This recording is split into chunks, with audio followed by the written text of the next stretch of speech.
रहा।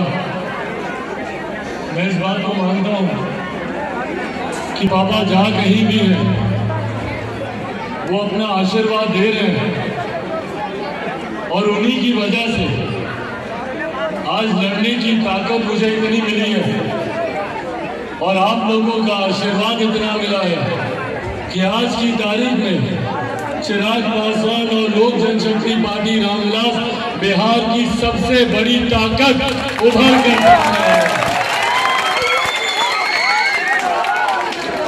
और ये वादा आप लोगों से करके जाता हूँ, ये वादा आप लोगों से करके जाता हूँ कि पापा ने जितने सपने देखे थे, उन्होंने जितने सपने अपने क्षेत्र के लिए, अपने गांव के लिए, हमको याद है जब भी हम उनके साथ आते थे हमेशा हमको पापा बताते थे कि यहाँ पे अस्पताल में हम लोग को ये करना है, यहाँ के विद्यालय में हम लोग को ये करना है।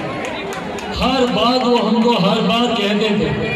सरकार हम लोग का साथ कभी देती नहीं थी। नीतीश कुमार जी ने हमेशा हमारे नेता मेरे पिता को अपमानित करने में कभी उन्होंने कोई कसर नहीं छोड़ी। हमेशा उन्होंने हमारे नेता को छोटा दिखाने का, मेरे पिता को अपमानित करने का हमेशा मुख्यमंत्री नीतीश कुमार जी ने काम किया। और यही कारण था कि पापा अपने अंतिम दिनों में कभी नहीं चाहते थे कि हम लोग कभी भी नीतीश कुमार जी के साथ मिलकर चुनाव लड़े। जब वो होश में थे, परिवार के तमाम सदस्य साक्षी हैं, गवाह हैं, जब वो होश में थे हमेशा पापा यही बोलते थे कि जैसे मैंने 2005 में अकेले चुनाव लड़कर अपनी ताकत दिखाई, उसी तरीके से तुम भी अकेले चुनाव लड़ना। कभी मुख्यमंत्री नीतीश कुमार जी के सामने नतमस्तक मत होना, क्योंकि उन्होंने बिहार को लूटने का काम किया। और मैं ईमानदारी से अपने पिता की अंतिम इच्छा को पूरा करने में लगा रहा।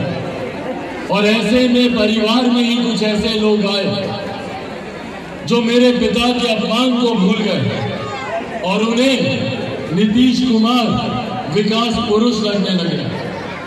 उन्होंने परिवार से ही बैर मोल ले लिया इस वजह से कि क्यों मैं मुख्यमंत्री नीतीश कुमार जी के खिलाफ गया। भाई वो तो पराए थे, उनके खिलाफ अगर मैंने लड़ाई लड़ी तो मैंने अपने प्रदेश के लिए लड़ाई लड़ी, अपने प्रदेश के विकास के लिए लड़ाई लड़ी, अपने पिता के अधूरे सपनों के लिए लड़ाई लड़ी, बिहार फर्स्ट और बिहारी को फर्स्ट बनाने के लिए मैंने लड़ाई लड़ी। भाई मेरी लड़ाई तो बाहर वालों से थी, मेरी लड़ाई तो बाहर वालों से थी। इसमें मेरे अपने ही क्यों मेरे खिलाफ हो गए ये मेरी समझ में ही नहीं आया। पर बहरहाल उन्होंने जो किया, उम्र में मुझसे बड़े हैं, सम्मानित हैं, उनके लिए मैं वो आदर हमेशा रखूंगा।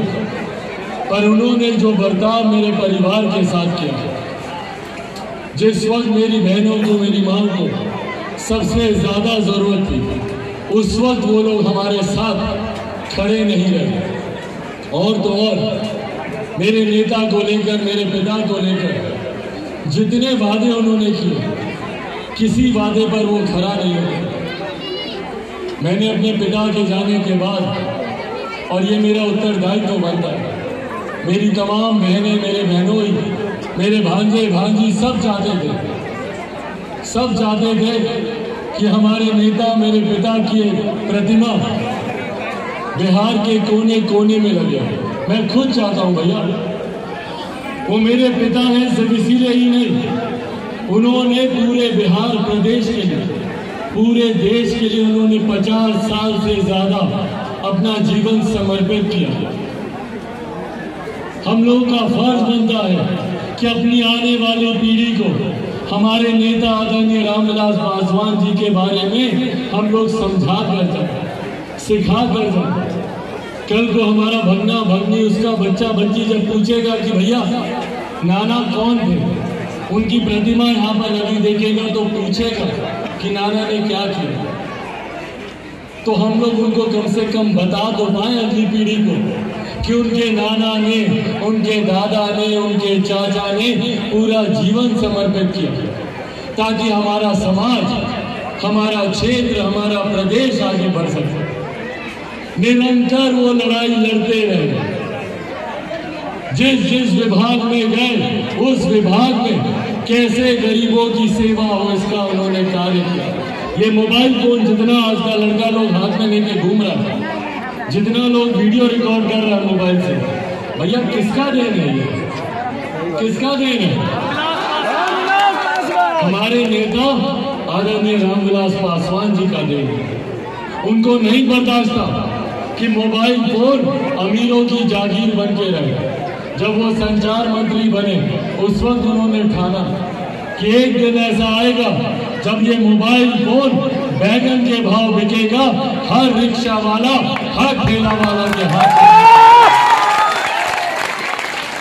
सब लोग मजाक उड़ाता था, सब लोग बोलता था कि भैया कैसे होगा। उस वक्त फोन आता भी था, इनकमिंग का भी 30 रुपया 32 रुपया लगता था ना। जितना बुजुर्ग लोग हैं सब जानते हैं ना सब लोग, 30 रुपया 32 रुपया। हाँ चाचा याद है ना? उस वक्त लोग मजाक उड़ाता था, बोलता था कि पासवान जी सपना देख रहे हैं, कभी संभव नहीं होगा। और आज देखिए सबके हाथ में मोबाइल फोन है। ये सोच, ये देन हमारे नेता आदरणीय रामविलास पासवान जी की है। ये सोच उनकी थी कि कैसे गरीबों